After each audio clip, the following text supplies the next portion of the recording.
Hi, I'm Rev Myron. I'm a minister through Pathways of Light, and I've been a Course in Miracles student for 40 years.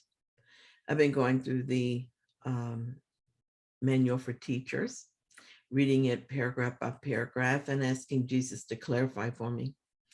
And then I write from that clarity, and that's what I'm sharing with you today. So let's get started. I'm on 18, How is Correction Made? Paragraph 4. In order to heal, it thus becomes essential for the teacher of God to let his own mistakes be corrected. If he senses even the faintest hint of irritation in himself as he responds to anyone, let him instantly realize that he has made an interpretation that is not true. Then let him turn within to his eternal guide and let him judge what the response should be. So is he healed, and in his healing is his pupil healed with him. The sole responsibility of God's teacher is to accept the atonement for himself. Atonement means correction or the undoing of the errors. When this has been accomplished, the teacher of God becomes a miracle worker by definition. His sins have been forgiven him, and he no longer condemns himself. How can he then condemn anyone? And who is there whom his forgiveness can fail to heal? I have one thing to do here, one responsibility, one purpose. I am to accept the atonement for myself. The process is simple. I notice when I respond with a lack of peace, and I ask the Holy Spirit for a corrected interpretation. This is so simple that the ego mind, which thrives on complexity, will overlook it.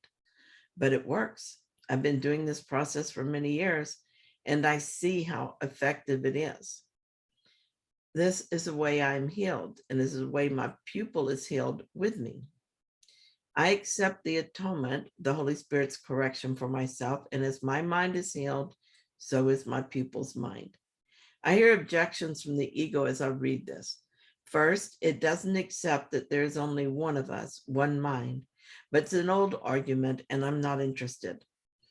The ego sees separate bodies and cannot see past what the bodies I see, but I'm not limited to the body senses anymore.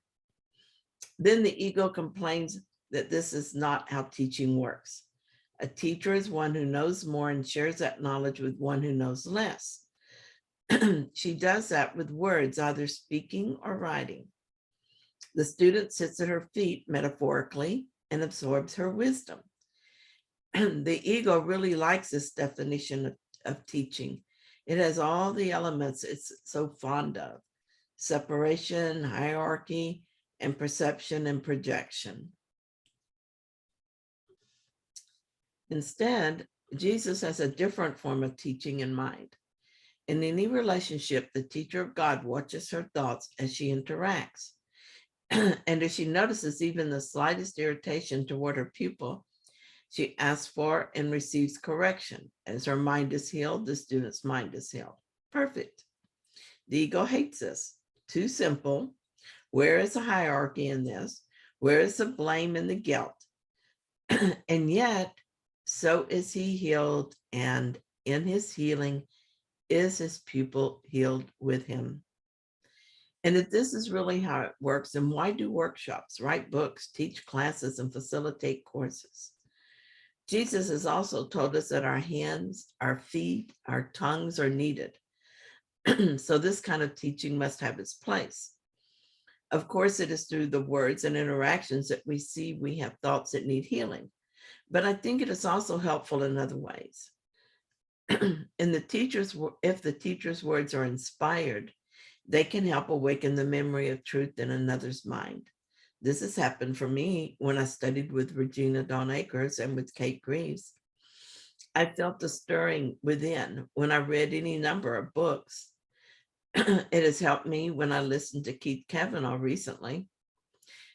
The way of mastery moved me deeply and opened me to a more expanded view of myself. There are so many ways the Holy Spirit speaks to me. A Course in Miracles itself is full of words and is precious to me as a written path home. But no book, no workshop, no words can awaken me. They can only motivate me and inspire me to willingness. It is only the Holy Spirit that heals, and it is only through my willingness to be healed that this is accomplished. And the hardest of all pill for the ego to swallow. It is only through my healing that my student is healed, not anything I say or do. I am not, after all, special. So thank you so much for sharing um, this paragraph in the Manual for Teachers with me. If you found it helpful, then please like it.